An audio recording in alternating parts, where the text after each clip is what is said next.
Hello everyone, हम राजस्थान सोजस का नवंबर दिसंबर 2021 का जो कंबाइंड फॉर्म में अंक आया है उसके बारे में डिस्कशन कर रहे हैं। इसका जो स्टार्टिंग पार्ट है उसको हम 2 पार्ट में अभी तक डिस्कस कर चुके हैं, तो चलो स्टार्ट करते हैं। ये जो आर्टिकल है वो सूचना प्रौद्योगिकी के बारे में है। सबसे पहले इसमें सूचना प्रौद्योगिकी means information technology key benefits के बारे में बात किया गया है और फिर राजस्थान में कौन कौन से इनिशिएटिव हुए हैं सूचना प्रौद्योगिकी के क्षेत्र में उनके बारे में बताया गया है। तो सबसे पहले तो ये बोला गया है कि सूचना प्रौद्योगिकी का यूज़ करते हुए ना सिर्फ राजस्थान स्टेट बल्कि जो हमारा इंडिया है वो बहुत ही तेज़ी से बदल रहा है।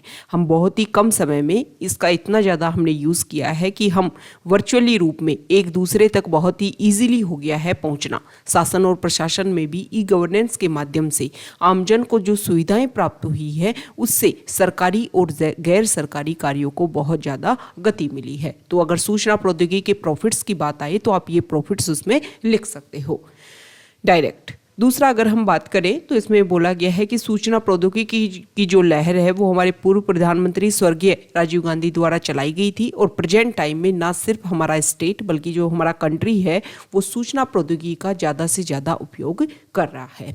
अब राजस्थान में सूचना प्रौद्योगिकी का क्या योगदान रहा है और स्पेसिफिक इस टाइम में जब कोविड पैंडेमिक चल रहा था तो सूचना प्रौद्योगिकी की वजह से क्या क्या हमारी जो परेशानी है वो आसान हुई है। कोरोना महामारी के प्रबंधन में सूचना प्रौद्योगिकी का योगदान। कोरोना महामारी के दौर में नवाचारों के माध्यम से राज्य सरकार आमजन तक सहायता पहुंचाने में बहुत ही ज़्यादा सक्षम हुई, जिसमें अगर हम बात करें तो राज कोविड इन्फो पोर्टल, ई संजीवनी ओपीडी पोर्टल, ई बाजार आदि ऐसे ज्वलंत उदाहरण हैं जिससे प्रदेश में महामारी के दौर में भी कार्यों को संपादित करना बहुत ही आसान हो गया था और लोगों तक त्वरित सूचना और सहायता बहुत ही आसानी से पहुंचाई गई। तो अगर आरएएस मेंस में क्वेश्चन आता है कि सूचना प्रौद्योगिकी का यूज़ करते हुए कैसे हमने कोरोना महामारी से हम निपटे, तो इन सारे ये जो पोर्टल हैं इनका नाम आपको लिखना है और फिर बेनिफिट बताने हैं कि इनका यूज़ करते हुए कैसे हमने लोगों की सहायता पहुंचाई। इसके अलावा किसानों के लिए राज किसान साथी पोर्टल, आई स्टार्ट प्रोग्राम, ई मित्र आदि ऐसे नवाचार हैं जिनका वृहद रूप में लोगों ने लाभ उठाया। ई गवर्नेंस से सुशासन तक हम कैसे पहुंचे, देखो यहाँ पर ये बोला गया है कि पिछला जब प्रेजेंट टाइम में जो राजस्थान सरकार है इसका जब पिछला कार्यकाल था उस समय राजीव गांधी सेवा केंद्रों की स्थापना की गई थी और उसकी वजह से प्रेजेंट टाइम में बहुत सारी ऑनलाइन सुविधाएं प्रदान की जा रही हैं। संपर्क पोर्टल के माध्यम से शिकायतों का शीघ्र निराकरण और पारदर्शी मॉनिटरिंग की जा रही है। ऑनलाइन माध्यम से सरकारी कामकाज, भुगतान, हेल्थ रिकॉर्ड, रेवेन्यू रिकॉर्ड के डिजिटलाइजेशन, छात्रवृत्ति वितरण आदि में राजस्थान देश के अग्रणी राज्यों में शुमार है। मतलब जो काम पहले पेपर पर होता था उसको टेक्नोलॉजी के माध्यम से ऑनलाइन करने की वजह से बहुत ही इजीली हर चीज लोगों को मिल पा रही है। इसके अलावा यहाँ पर देखो बताया गया है जन सूचना पोर्टल के बारे में। देखो इस तरीके के जो पोर्टल हैं उनकी शुरुआत कब हुई, किस तारीख को हुई और कौन से ईयर में हुई, इसको लेकर के आप देख रहे होगे कि प्रेजेंट टाइम में जो भी एग्जाम कंडक्ट करवा रही है आरपीएससी या फिर अधीनस्थ बोर्ड तो उसमें इस तरीके के क्वेश्चन आ रहे हैं। तो यहाँ पर ये बताया गया है कि जन सूचना पोर्टल को 13 सितंबर 2019 को मुख्यमंत्री श्री अशोक गहलोत ने शुरुआत की थी ताकि राज्य सरकार के कार्यों में पारदर्शिता और जवाबदेही लाई जा सके। इस पोर्टल के माध्यम से आमजन को सरकार के 115 विभागों की 258 योजनाओं से संबंधित 561 प्रकार की सूचनाएं उपलब्ध करवाई जा रही हैं। पोर्टल के माध्यम से आमजन घर बैठे ही योजना, पात्रता, दस्तावेज और आवेदन करने की संबंधित जानकारी को अपने मतलब जिन लोगों को भी इन योजनाओं का लाभ लेना है तो वो ऑनलाइन बैठ करके ही उन योजनाओं में क्या क्या योग्यता है, क्या क्या पात्रता होनी चाहिए उनके बारे में जानकारी हासिल करते हैं, कौन कौन से डॉक्यूमेंट्स चाहिए उनके बारे में जानकारी हासिल करते हैं और फिर उन योजनाओं पर अप्लाई करते हैं। तो एक तरीके से जो इंफॉर्मेशन टेक्नोलॉजी का जो यूज़ किया गया है उसकी वजह से लोगों को बहुत ज़्यादा बेनिफिट हो रहा है। जन कल्याण पोर्टल 18 दिसंबर 2020 को जन कल्याण पोर्टल को लॉन्च किया गया। इस पोर्टल के माध्यम से प्रदेश में राज्य सरकार द्वारा जनहित में चलाई जा रही सभी योजनाओं, कार्यक्रमों, नीतियों और दस्तावेजों को एक ही स्थान पर उपलब्ध करवाया जा रहा है।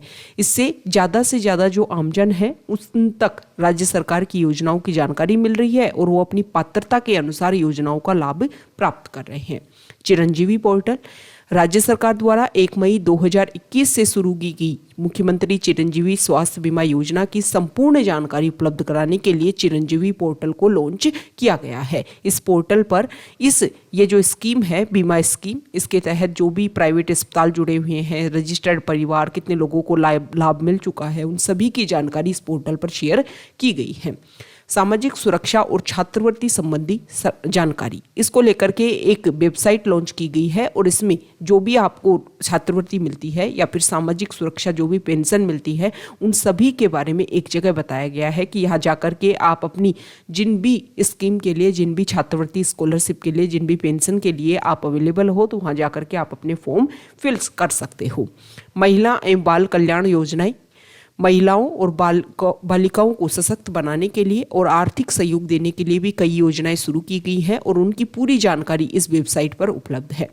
श्रमिकों के लिए राज कौशल पोर्टल, कोरोना महामारी के दौरान मुख्यमंत्री श्री अशोक गहलोत जी ने श्रमिकों को घर के नज़दीक रोजगार उपलब्ध कराने के लिए राज कौशल पोर्टल शुरुआत की और इसमें ये बोला गया कि एम्प्लॉयमेंट एक्सचेंज की शुरुआत की गई, ऑनलाइन श्रमिक एम्प्लॉयमेंट एक्सचेंज की शुरुआत की गई। इस पोर्टल के माध्यम से प्रदेश के श्रमिकों को आसानी से रोजगार उपलब्ध करवाया जा रहा है। श्रमिकों की कमी का सामना कर रहे उद्योगों को सुगमता से श्रमिक उपलब्ध करवाई जाए, मतलब ऑनलाइन श्रमिकों की जानकारी हासिल कर ली और फिर जहां भी जिस एरिया में ज़रूरत है वहां पर इजीली श्रमिकों को प्रोवाइड करवा दिया गया।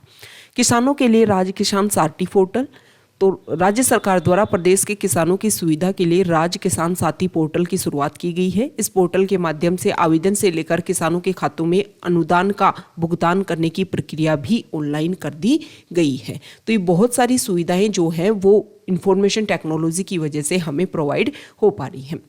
एक नंबर, एक कार्ड और एक पहचान, इसके लिए 18 दिसंबर 2019 को जन आधार योजना, देखो इस तरीके की योजना कार्ड जो हैं, कौन सा पोर्टल की शुरुआत कब हुई, उनकी डेट आपको ध्यान रखनी है। आप हाल फिलहाल के हर एग्जाम उठा करके देख लो, इससे रिलेटेड एक क्वेश्चन जरूर आता है एग्जाम में। तो आपको जो भी गवर्नमेंट है, मान लो इस टाइम जो हमारे सीएम हैं अशोक गहलोत जी, उससे पहले वसुंधरा राजे थी, तो जिसके कार्यकाल में जो इम्पोर्टेंट स्कीम शुरुआत हुई है ना, वो सारी आपको ध्यान में होनी चाहिए। तो जन आधार योजना की शुरुआत की गई। इससे न केवल आमजन को विभिन्न योजनाओं का लाभ आसानी से मिल रहा है, बल्कि इससे प्रशासन में भी पारदर्शिता आ रही है। इस कार्ड के माध्यम से विभिन्न योजनाओं का लाभ सरलता, सुगमता और पारदर्शी तरीके से आमजन तक पहुंचाया जा रहा है। सबसे इम्पोर्टेंट जो है वो ई गवर्नेंस के क्षेत्र में ई मित्र ने बहुत ज़्यादा पहचान बनाई है हमारे राजस्थान में, क्योंकि बहुत सारी सरकारी और गैर सरकारी जो सुविधाएं हैं वो ई मित्र के माध्यम से इजीली लोगों को अवेलेबल हो पा रही हैं। राज कोविड इन्फो पोर्टल, कोरोना लहर के दौरान आमजन तक कोरोना संबंधी सही जानकारी देने के लिए राज कोविड इन्फो पोर्टल का प्रारंभ किया गया था।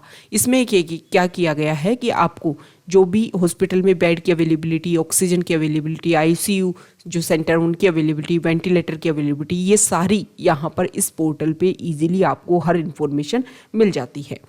ई पेंशन और ई लेखा प्रणाली, समय, धन और संसाधनों की बचत के लिए आईटी आधारित और पेपरलेस गवर्नेंस आज के समय की जरूरत है। इसी सोच के साथ राजस्थान सरकार ने ई पेंशन और ई लेखा प्रणाली की शुरुआत की। पेंशन और लेखा प्रणाली के सरलीकरण के लिए ई पेंशन और ई लेखा सिस्टम से सेवानिवृत्त होने वाले कार्मिकों को जटिलता भरी औपचारिकताओं से निजात मिल रही है और पेंशन स्वीकृति के लिए चक्कर नहीं काटने पड़ रहे हैं। तो देखो ये इंपॉर्टेंट आर्टिकल है, इसमें आपको जो इम्पोर्टेंट पोर्टल्स के नेम हैं, इसके अलावा किससे क्या बेनिफिट हो रहा है ये आपको पता होना चाहिए। आरएस मेंस में सूचना प्रौद्योगिकी का राजस्थान में किस तरीके से यूज़ किया जा रहा है, तो आप ये सारे इनिशिएटिव लिख करके आप एक्स्ट्रा, मान लो 5 नंबर का क्वेश्चन आया, आपने इन सारे पोर्टल के बारे में लिखा और फिर इसके साथ में 1-2 लाइन में उसका थोड़ा सा विस्तार दिया। इससे क्या होता है कि मान लो 5 नंबर वाले क्वेश्चन में या 10 नंबर वाले क्वेश्चन में जिसको लोगों को 5 मिल रहे हैं, तो वहाँ पर आपको 6-6.5 नंबर ईजिली मिल जाएंगे। और ये 1 से 1.5 नंबर का जो मार्जिन हर क्वेश्चन में अगर आपको देखने को मिलेगा, तो आपके जो नंबर हैं वो 4 पेपर में इंक्लूड होकर के बहुत ही एक्स्ट्रा मार्जिन के साथ आप आगे निकल जाओगे। तो जब भी आप आंसर लिखो इस तरीके के, देखो ये स्पेसिफिक जो वर्ड होते हैं ना, इनका आप यूज़ सिर्फ मेंस आंसर राइटिंग के टाइम में ज़्यादा कर पाते हो। जब आप स्पेसिफिक ऐसे वर्ड्स का यूज़ करते हो, देखो एक तो जनरल आंसर होता है और एक इसमें स्पेसिफिक वर्ड दिए जाते हैं। तो स्पेसिफिक वर्ड आप जब दोगे तो आपका जो मार्जिन है वो बहुत ज़्यादा इंक्रीज हो जाता है। और अदर एग्जाम हो गए, जैसे राजस्थान के पॉइंट ऑफ व्यू से अगर हम देखें तो आरएस प्रीलिम्स के हिसाब से, या फिर first grade, second grade, third grade, SI, ग्राम सेवक, पटवार, ये एग्जाम जो होते हैं जो हमारे राजस्थान पुलिस, इन एग्जाम में क्या होता है कि आपको पता है ऑप्शन मिलते हैं। तो अगर आप इनकी जो भी डेट स्टार्टिंग है, किस ऑब्जेक्टिव के साथ में इन पोर्टल को शुरुआत की गई है, ये आपको ध्यान में रखना है। ठीक है, ऑब्जेक्टिव टाइप जो हमारे एग्जाम होते हैं उनके लिए इस तरीके की नॉलेज आपको पता होनी चाहिए। अब यहाँ पर जो नेक्स्ट आर्टिकल है इसमें मुख्यमंत्री चिरंजीवी स्वास्थ्य बीमा योजना के बारे में बताया गया है कि राज्य के हर परिवार को कैशलेस इस इलाज के लिए प्रतिवर्ष 5 लाख रुपए तक का स्वास्थ्य बीमा का लाभ। आरएएस प्रीलिम्स का पेपर हुआ था 27 अक्टूबर को, उसमें इस स्कीम को लेकर के डायरेक्ट क्वेश्चन पूछ लेते, 2-3 स्टेटमेंट दिए थे और फिर उसमें बताना था कि कौन सा स्टेटमेंट सही नहीं है। तो जब भी कोई नई स्कीम लॉन्च हो उसके सारे के सारे जो स्टेटमेंट है आपको पता होना चाहिए कि किस किस को इसका लाभ मिलेगा और किस तरीके से इसका लाभ मिलेगा। ठीक है, नेक्स्ट यहाँ पर अगर हम देखें तो यहाँ पर दो इंपॉर्टेंट बात बता दो। हमारे देखो जो कोविड के दौरान राजस्थान के 2 मॉडल काफ़ी फेमस रहे थे। एक तो भीलवाड़ा का कोरोना मॉडल जो है वो फेमस रहा था।